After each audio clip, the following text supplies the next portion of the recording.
darkness. Wrapped on the industry!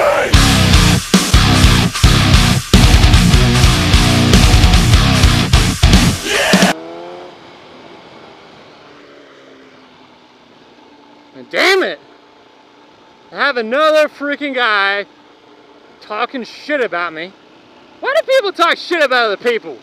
Now, just because I've become a friend with Kate Voice, in case you guys don't know who Kate Voice is, go check him out. But me and Kate Voice is great friends, and so this guy, I don't even fucking know who he is. He goes by JOSH5OH.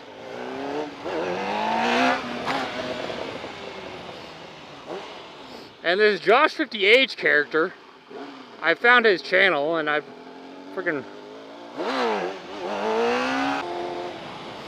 watched his video that he made about me. It's called like Rage on Double T. And yeah, I was like, what is going on? He gets all pissed at me for stealing Kate from him. You know what? Just because I'm good looking doesn't mean you can be all bitchy about me, JOSH5OH. Who rides a Blackbird anyway? Blackbird is like the pussy bike. It's this old ass bike that's all comfortable and it tries to act like a sport bike. And he wears a mohawk. What a squid. He never wears any gear. Maybe you should rename his channel JOSH5OH. Or just, instead of putting an H at the end, just put JOSH5OH. Because he was he was bitching all about me, calling me names, saying that a Street Fighter isn't cool. I mean, what's cooler than a Street Fighter? Nothing. Definitely not a Blackbird.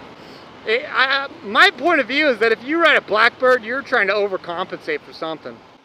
And he's got a mohawk, so that makes it even worse. Support victory. I support victory. So he's got to do a peace sign. Look. I'm gonna try and put my shadow in the peace sign. and he always makes fun of my laughs with Kate. I saw them on Skype the other day. They were flirting with each other, talking about how they wanted to suck each other's dicks, and they were both making fun of my laugh. I have a great laugh, all right? Hey, Daddy! That was my dad. Oh, that's a big pothole. Damn. Watch out for the potholes. Shit. But yeah, you don't make fun of my laugh. I got a great laugh. It's not quite as great as Cape's laugh, but you know, whatever. You take what you can get. Anyways, yeah, Josh. You just go off and have fun in California where there's a big drought. And I'm gonna stay here in Kansas and drink my water and ride my Street Fighter and have a lot more fun than you. And I'm gonna go flirt with Cape here in about 20 minutes. So, yeah, just eat it. Felipe's Mexicano Restaurante. Washing the Cadillac. Oh yeah, get those rims. Get the rims good. Anyways, guys, you know that I love Josh. Any of you that actually know the two of us personally and know how we talk to each other, know that we're really, really, really good friends. Oh my God. Really, really good friends. And we just like to, we just like to mess on each other sometimes. You know. Fuck. Now I gotta sit on a wet bike. That's okay. Look at that bike. Anyways, guys, Josh had a really interesting vlog topic that he talked about yesterday, I think it was. And it's something that I've dealt with in my almost 24 years of life. And this one thing that I've had to deal with throughout my whole life, or at least a good chunk of my life, not the past short while obviously, but man, I've dealt with it a lot, and that's being friend zoned. It happens to almost all guys, I believe. And it really sucks. I mean, it happens to girls too, but Josh's vlog was specifically, you know, talking about how he was sick of getting friend zoned, and basically the whole message behind his vlog was, you know, check your friend zone. If you're that that girl that's miserable, and you're like, why can't I find a good guy? You know, there's always going to be that good guy in your friend zone. And there's that police. Shout out to Graffiti Turtle for his "Fuck the Police" video. I wonder if he'll pull me over because my headlight. We'll see. Maybe I can do a little video of some police harassment.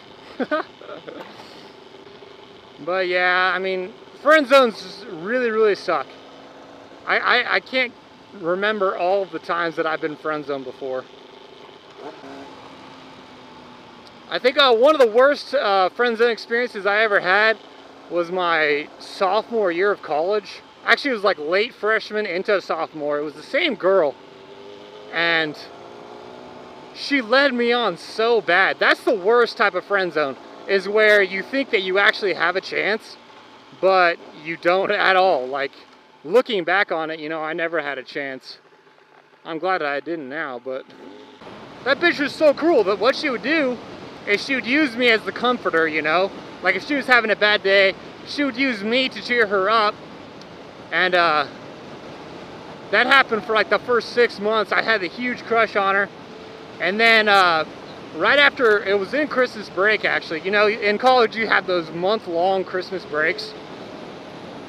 I asked her if when we got back to school if she'd go on a date with me, because I told her how I felt about her. And she agreed to the date.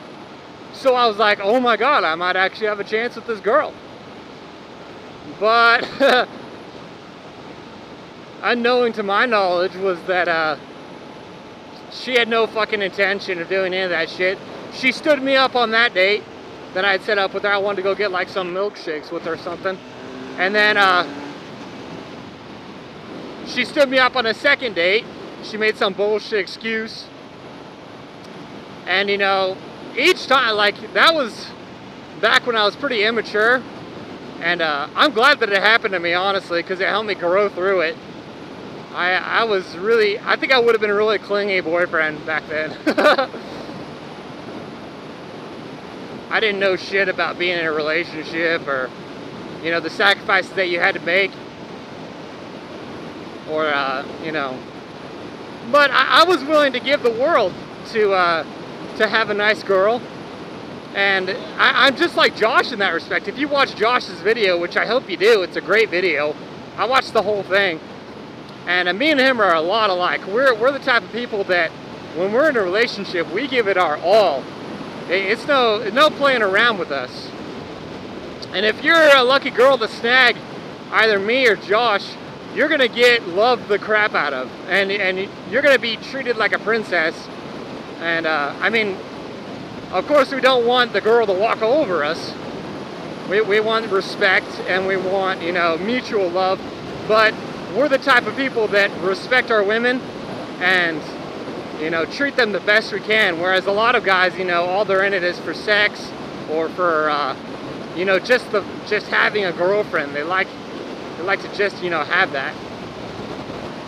Which that's not us at all. We like to be loved, and we're already happy in our lives, but having that girl beside us makes us that much more happy. And that's an amazing part of you know, being in a loving relationship, is just being able to share experiences. And that's what I don't get about friend zones, you know. Actually, to be strictly honest, I have friend zoned girls before. Actually, it was just I don't know, it was about a year ago. I friend zoned 2 girls. Woo! Yeah, there were these 2 girls that really wanted to be with me. And one of them I met on an online dating website, which is fucking, oh, don't even get me started on online dating. Oh. And then the other one we met through a mutual friend. And they both really liked me. I could tell. I knew they did. They were really trying to be in a relationship with me, but, you know, either I didn't have a mutual attraction, or I didn't have a mutual, like, there was something about them that red flagged, and it made me not want to do that. And I'm really glad I listened to myself. That's one thing that I kind of disagree with Josh on, was the whole look into your friend zone. And I'm not saying you shouldn't give them a chance, but sometimes people just aren't compatible. Sometimes there are people that are in your friend zone that need to be there, but you need to let them know. That was one mistake that I kind of made too. And I feel bad about that, but I'm really glad that I didn't go with her. For one, there were a lot of bad things that I hated about her, but for another, I wouldn't be with the girl I am now. Which, my girlfriend now, oh, I love her. She is great.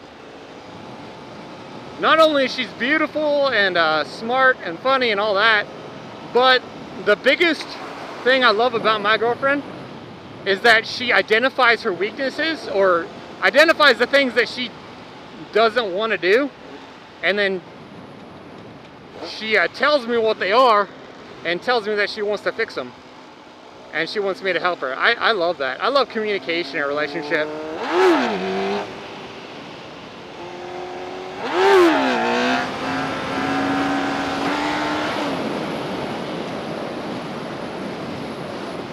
I think communication is one of the most important things in a relationship. It can really save a bad relationship and turn it around. But yeah, the friend zone, it really sucks. I've made it a point to being where if I know I'm in a friend zone, I mean, if that person isn't my first, alright, so basically my viewing on that is if I'm not their first choice, then they shouldn't be mine. That's what I think about it. With my girlfriend now, we are both each other's first choice. And that's why, you know, we fell in love. And why we're still in love, I mean, if I would have wound up, man, these trees, shadows are making me dizzy. Like it's like driving through a trippy ass tunnel when you're baked on marijuana. Oh God, it's weird. You guys see that with the camera? Like going over all these shadows of the trees? It feels weird. It's like making my eyes freak out. But anyways, yeah, that's one thing I stressed to Josh last night, is that don't ever be strung up on someone that you're their second choice, you know? They don't deserve you if they're gonna do that shit.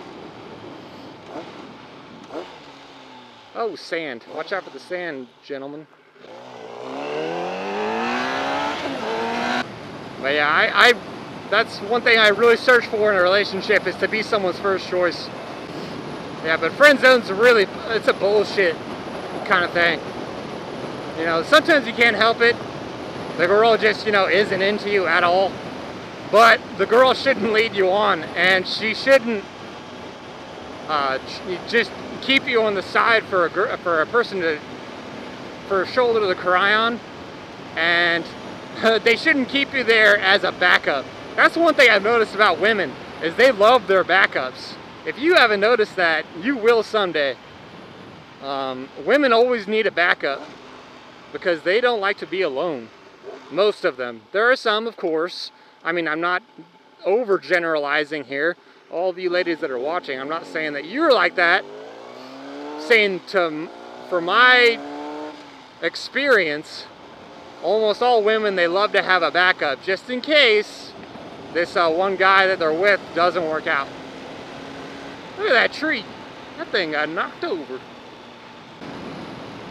But yeah, that's basically the main thing, I think, is identifying that you are the person's second choice and then not being that for them anymore. I don't want to be a shoulder to cry on. You know, you have your girlfriends for that shit. Or you know, get a boyfriend that you love and then do that to him. Like for my girlfriend, yeah, I'm there for her to cry on because we are in love. It's different. I don't want to have a girlfriend, like a friend that's a girl, and then be that for her. That's just, I think that's using the other person. No thank you, not for me. So yeah, but honestly, I wouldn't have grown to the person I am now and learned all the experiences that I would have if I didn't go through that shit. The countless and countless friend zones that I encountered.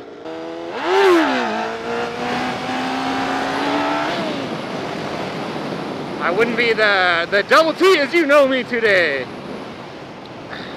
For one, I wouldn't be as mature. I wouldn't be as independent. That's one of the main things you learn by going through shit in relationships, is that you become really independent. And a person in my family, actually, one of my siblings, they had some really bad shit happen to them, relationship-wise. Like, you know, been lied to excessively and cheated on multiple times without knowing, and then all of a sudden found out. And that kind of shit is the type of stuff that will make you give up on love and completely shut down. Like, you'll put up a wall of defenses so you don't get hurt again. And I think that's really sad to happen to anyone. I wouldn't want that to happen to anyone. I want to be the type of person that opens up my heart and lets that person in, you know, grows with that person. So, to any of you that have, you know, shut down emotionally, when it comes to the opposite sex, I feel for you. I've seen it happen firsthand, and just know that there are those people out there that aren't going to abuse your love.